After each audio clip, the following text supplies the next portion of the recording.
নামতা তখনই শেষ যখন তোমার এইভাবে তৈরি হবে। কীভাবে বলো তো?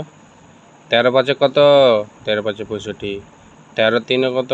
39, 13 6 78, 13 9 117, 13 7 91, 13 4 52, 13 8 104, 13 2 26, 13 0 0। এইভাবে যদি তুমি পারো ছুট বলতে, তাহলে তোমার নামতা শেখা হয়ে গেল।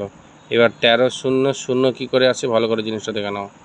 13 গুণ 0 সমান সমান 0, কিংবা এভাবে ধরো না, 13কে 0 দিয়ে গুণ করো, 0 3 0 0 1 0, 0-র সঙ্গে যারই গুণ করো না কেন 0ই হবে।